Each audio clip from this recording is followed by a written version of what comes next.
కాకినాడ జిల్లాలో green field airport నిర్మాణానికి ఆటంకాలు తొలగిపోవట్లేదు. సాంకేతిక సమస్యలు ప్రధాన అడ్డంకిగా మారుతున్నాయి. ప్రతిపాదనలు పంపిన భూమి అనువుగా లేదని కేంద్ర పౌర విమానయాన శాఖ తేల్చెప్పింది. ప్రత్యామ్నాయంగా వేరే చోట స్థలాలు ఎంపిక చేయాలని ఏపీ ప్రభుత్వానికి సూచించింది. దీంతో అసలు ఎయిర్పోర్ట్ వస్తుందా రాదా అనే సందేహాలు వ్యక్తమవుతున్నాయి. కాకినాడ జిల్లా తొండంగి మండలం బెండపూడి, పిఈ చిన్నాయపాలెం పంచాయతీల పరిధిలో గ్రీన్ఫీల్డ్ ఎయిర్పోర్ట్ ఏర్పాటు చేయాలని నిర్ణయించాయి కేంద్ర రాష్ట్ర ప్రభుత్వాలు. ఏపీ విమానాశ్రయాల అభివృద్ధి కార్పొరేషన్ సూచనలతో 519 ఎకరాల భూములు గుర్తించి కేంద్రానికి ప్రతిపాదనలు పంపారు అధికారులు. ఈ భూమి జాతీయ రహదారి 216కు అతి దగ్గరలో ఉంది. ప్రముఖ ఆధ్యాత్మిక కేంద్రం అన్నవరం, పారిశ్రామికంగా అభివృద్ధి జరుగుతున్న సెస్ ప్రాంతానికి రాకపోకలు పెరిగి భవిష్యత్తులో ఈ ప్రాంతం మరింత అభివృద్ధి చెందుతుందని స్థానికులు భావించారు. అయితే ఈ భూములు అంత అనుకూలంగా లేవని కేంద్ర విమానయాన మంత్రిత్వ శాఖ చెప్పింది.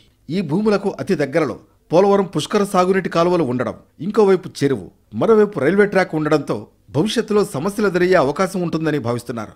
ఈ క్రమంలో ప్రత్యామ్నాయ భూములు చూడాలని ఆదేశించారు. కాకినాడ జిల్లాకు అటూ ఇటూ రాజమండ్రి, విశాఖ ఎయిర్పోర్ట్లున్నాయి. భోగాపురంలో ఎయిర్పోర్ట్ నిర్మాణ దశలో ఉంది. ఏపీలో కొత్తగా 6 ఎయిర్పోర్ట్లు నిర్మించాలని భావించినప్పుడు కాకినాడ, అమలాపురం మధ్య ఒకటి ఏర్పాటు చేస్తే కాకినాడ, అంబేద్కర్, కోనసీమ జిల్లాల వాసులకు సౌకర్యంగా ఉంటుందని ఆశించారు. అయితే కేంద్ర విమానయాన మంత్రిత్వ శాఖ, ఎయిర్పోర్ట్ అథారిటీ ఆఫ్ ఇండియా అధికారులు తుని నియోజకవర్గంలో ఏర్పాటు ఖరారు చేశారు.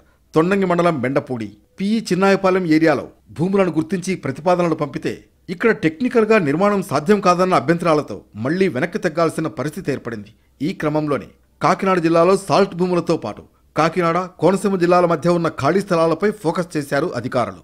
ఒకవేళ సాల్ట్ భూములు తీసుకోవాలంటే కేంద్ర ప్రభుత్వం అనుమతి తప్పనిసరి. ప్రభుత్వ భూములు సేకరించాలంటే 100 కోట్ల నిధులు కావాలి.